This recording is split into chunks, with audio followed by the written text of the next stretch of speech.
Welcome to the Corporate Director Podcast, where we discuss the experiences and ideas behind what's working in corporate board governance in our digital tech-fueled world. Here, you'll discover new insights from corporate leaders and governance researchers with compelling stories about corporate governance, strategy, board culture, risk management, digital transformation, and more. Hi, everybody, and welcome back to the Corporate Director Podcast, the voice of modern governance. My name is Dottie Schindlinger, Executive Director of the Diligent Institute, and I'm joined once again by my co-host extraordinaire, Megan Day, Strategy Leader here at Diligent. Megan, how are you doing today? Hey, Dottie, I am great, and thinking of you because I've been nerding out, or maybe should I say governance geeking out over some board decisions lately. One I wanted to highlight to you is that Costco just made a move that I feel like is a bit of a plot twist here in the 2025 ESG saga. They're actually tying exec bonuses to social metrics in 2026. In this political climate? Unbelievable. Yeah, I saw that, Megan. I mean, it is definitely a sign that ESG is not fully dead.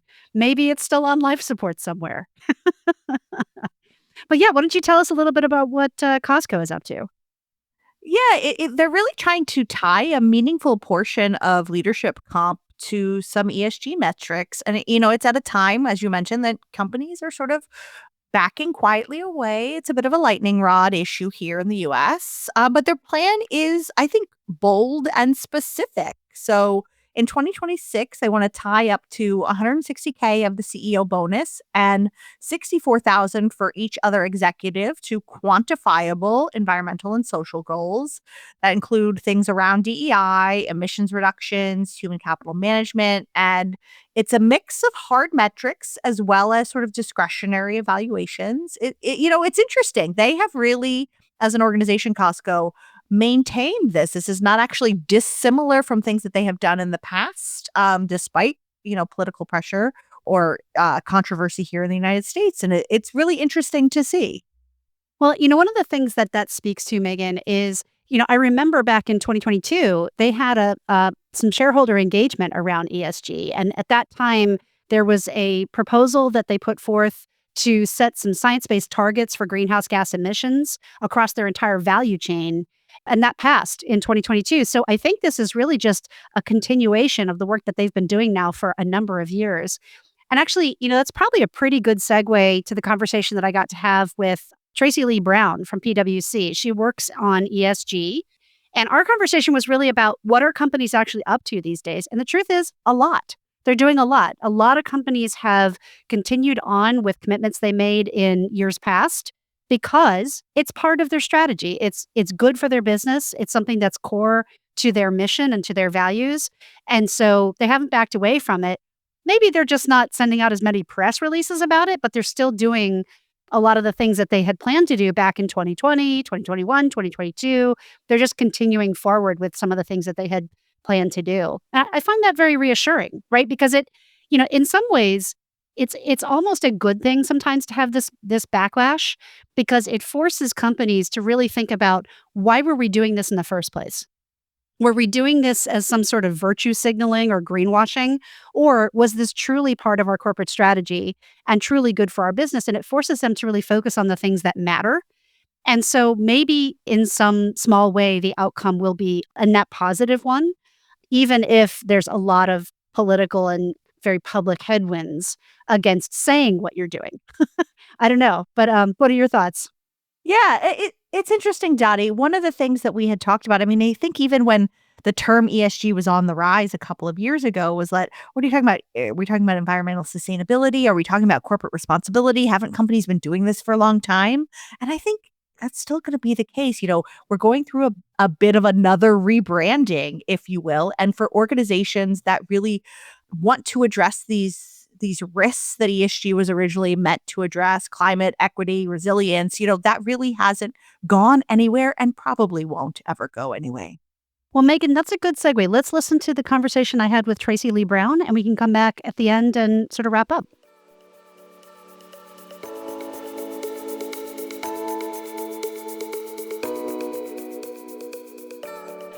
Joining us on the Corporate Director podcast today is Tracey-Lee Brown, Director at PwC's Governance Insights Center. Tracy, welcome to the show and thanks for being here. Thank you, Dottie. It's so great to be with you again. Well, you're a returning champion, but for those who don't recall you from our last interview, do you mind sharing a little bit about what you do at PwC, a little bit about your background? Yeah, sure. Of course, I'm happy to. Maybe I'll just start off with, just for those listening and not familiar with PwC's Governance Insight Center, we are focused on corporate director education. We do this through issuing thought leadership. We convene directors, but we also spend a lot of our time in boardrooms with board members, so in board meetings, in committee meetings. We're a very small group within PwC, and we each bring our own areas of expertise. I specifically spend a lot of my time with audit committees, but I'd say for the last 6 years or so, I've been immersed in the world of ESG and sustainability. So that's kind of where I focus my time. Well, and that's been a really interesting topic to be part of in the last year. So let's just start out. I think the main reason we wanted to have you back on the show was that you've recently published the latest ESG Corporate Directors Guide. Can you tell us a little bit about the original guide and what you included in the update? Yeah, sure. So, Dottie, I think this is actually my third podcast with you discussing the guide, Right. actually. Yes. And just to maybe go back, as you mentioned, we first launched our guide back in 2020. And that was more just about the education of ESG for directors. And it really tackled the why, the how, and the what to oversee for directors. And then we've made like subsequent updates, but it was very foundational. I'd say one of the major updates that we made was around the time that the SEC proposed the climate rules. And we also saw mandatory reporting coming from different directions as well. And so that was a big update. And I think we actually had a podcast on that as well. And then our most recent update is basically just reflecting the current environment, and not only from a reporting perspective, but also just from a political landscape as well. And so just really wanted to frame how companies should be thinking about ESG and sustainability today.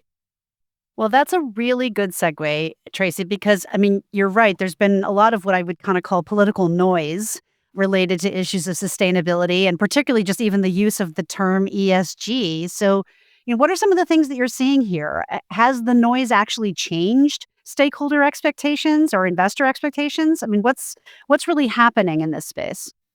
Yeah, so the market is definitely segmented. And maybe I'll start with the investor side. We are still seeing some mainstream investors that still want high quality data and still want to see ESG linked into company strategies. We also see other types of investors that kind of want to see that financial connection. So think that ESG is still important, but we want to make sure there's a financial tie.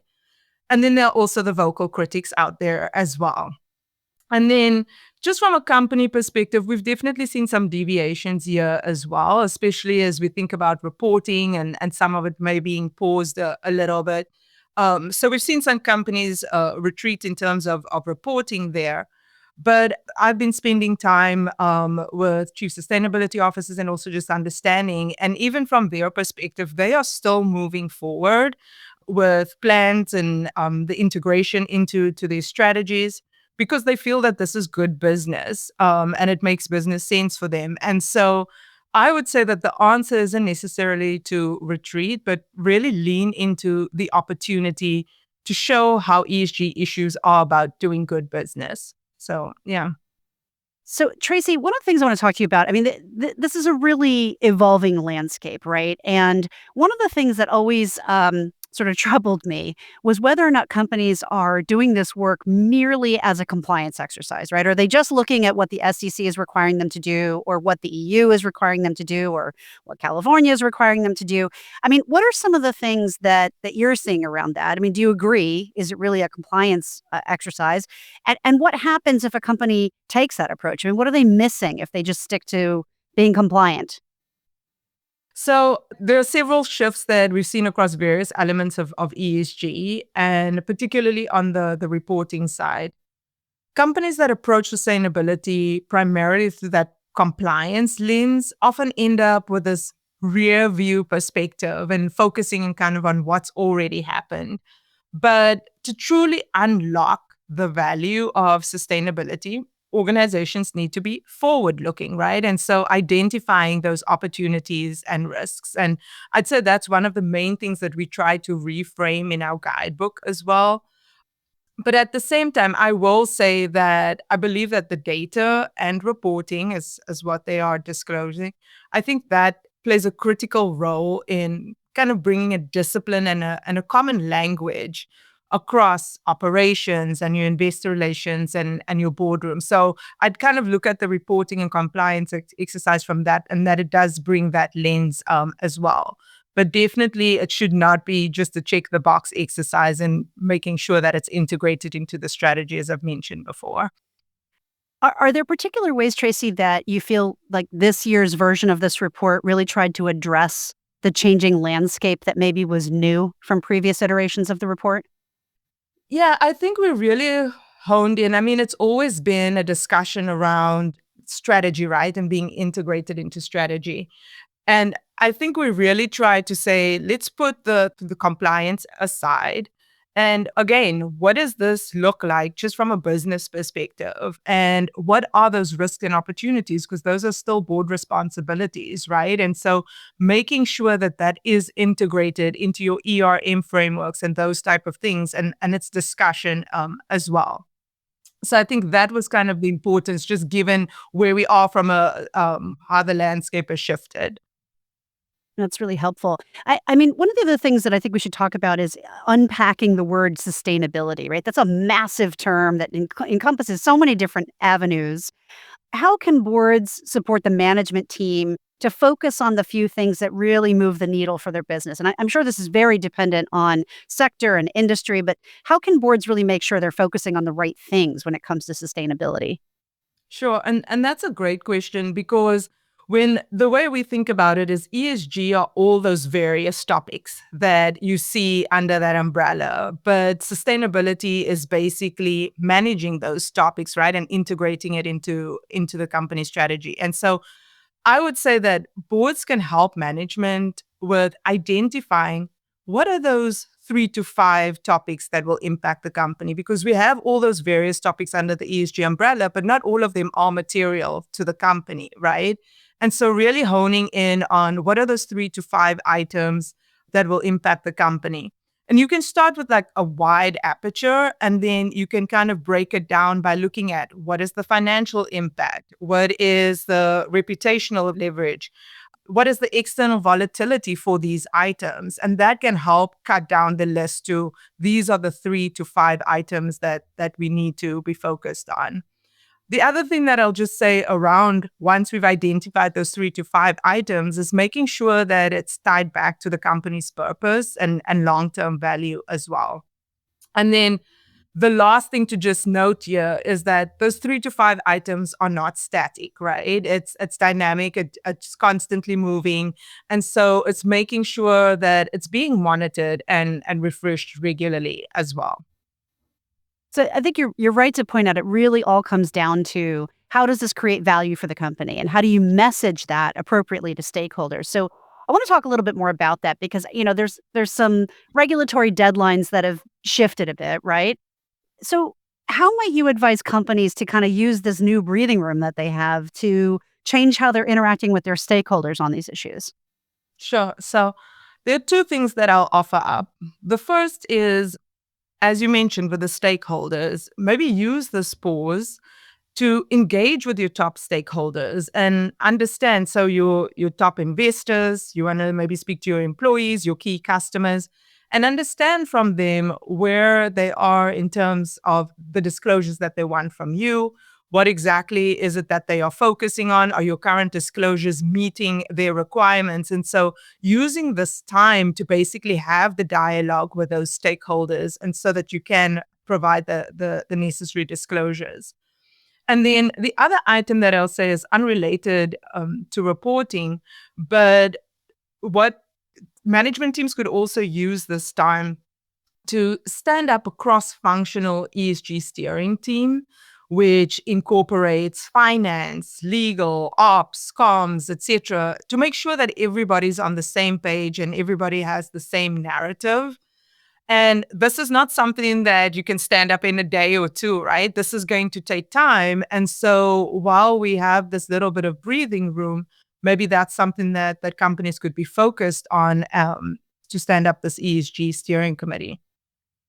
Okay, so once you have everybody on the same page with respect to the strategy, then what do you tell the board? I mean, I'm curious to know how you sort of define what quote unquote good sustainability oversight looks like, and how should the board be measuring progress in that area? Yeah. So I have 3 checkpoints and maybe one stretch item. So let me start off with the checkpoints for the board. So the first is to ask, is sustainability integrated into our decisions? And when we think about major capex expenses, M&A activity, is sustainability part of the considerations when we're deciding on where to invest and what to invest in and how to spend our money? So that's one checkpoint. The other one is just around clear accountability at both the board level and the management level. We've seen charters being updated, etc., but it's making sure that you know exactly which element of ESG who's overseeing at the board level, and then also from management, who is responsible. The third item or the third checkpoint is more around this evidence of momentum, right? Are we seeing cost of capital advantages? Are there, what are we seeing in terms of our resilience metrics? Are they improving? And so I think that's another checkpoint. As it relates to the stretch item, this is what we call dashboard parity. Are sustainability KPIs right next to your financial KPIs? Is it getting the same type of board review and attention as your financial KPIs? And so I'd say that's kind of a stretch item. And so that's another thing for boards to think about there as well. Great. Well, Tracey, before we shift gears, where's the best place for people to find the full guide?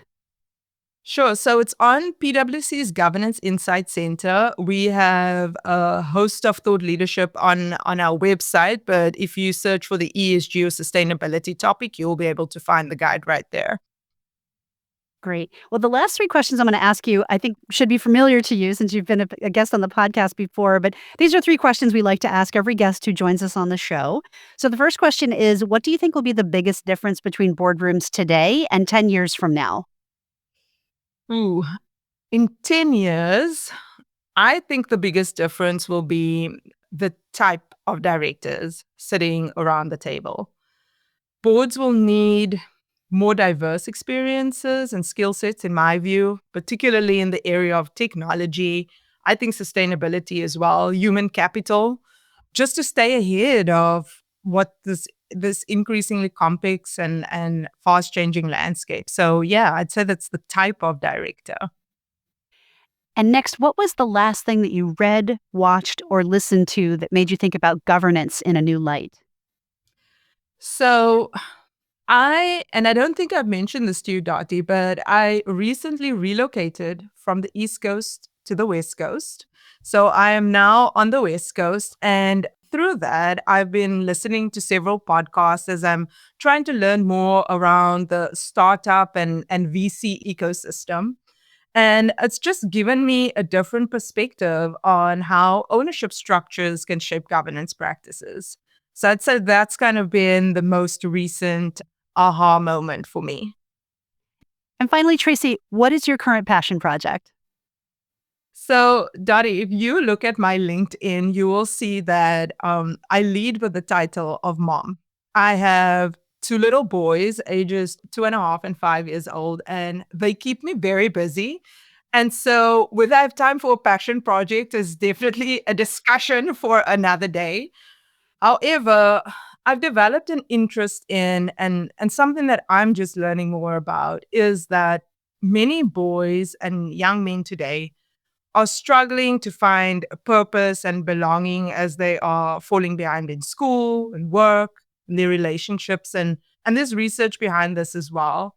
And so as a mother of 2 little boys, I want to better understand how to guide and support them so that they can grow with confidence and resilience in today's world. So I'd say that's something that I'm very interested in at the moment. So, yeah.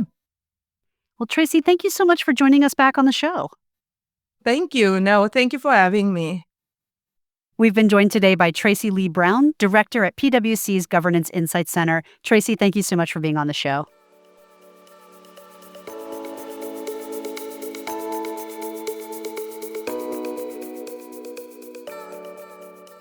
Great stuff, Dottie. I love that we have like a three-peat now on the show. This is, I feel like a historical moment for us. But great conversation. And I think a very important reminder of how this all started, the ESG stuff, if you will, is that institutional investors, they're still looking for transparency. And that's going to come from the work that these organizations are doing.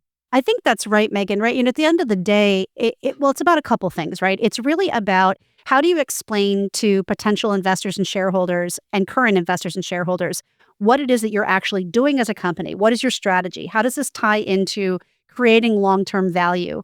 And quite frankly, sustainability should always tie back to that, right? When you think about the importance of sustainability, it's sustainability of the business as well as it is around environmental sustainability or social sustainability. It's how do we make sure that the things that we are doing to grow the value of this company align with long-term growth and value, more broadly speaking, in the communities we serve, in the places where we have physical operations, in the places where we hire employees and support the workforce. You have to think across that entire value chain.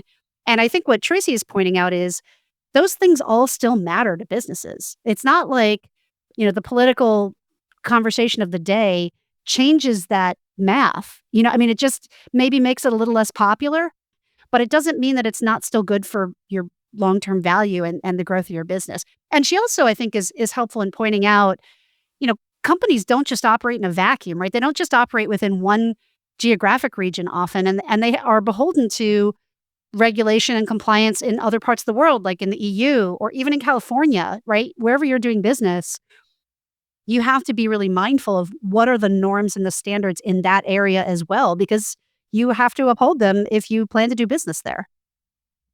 Yeah, absolutely. And, just because ESG has become a tainted word doesn't mean that stakeholder expectations, investor expectations have changed, really. I think they're higher than ever. Everyone will agree to that. There's more at stake than ever before. And so it just means that boards are navigating a bit of a paradox that, I guess continues to make their job harder than ever. And again, this all comes back to who wants to be a board member anyway?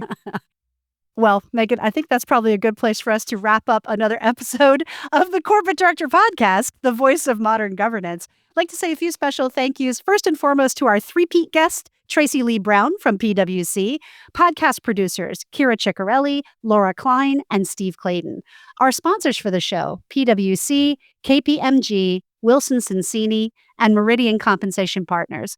And most especially, thank you to Diligent. If you like our show, please be sure to give us a rating on your podcast player of choice. You can also listen to our episodes and see more from the Diligent Institute by going to diligent.com/resources. Thank you so much for listening. You've been listening to the Corporate Director Podcast. To ensure that you never miss an episode, subscribe to the show in your favorite podcast player. If you'd like to learn more about corporate governance and tools to help directors do their job better, visit www.diligent.com. Thank you so much for listening. Until next time.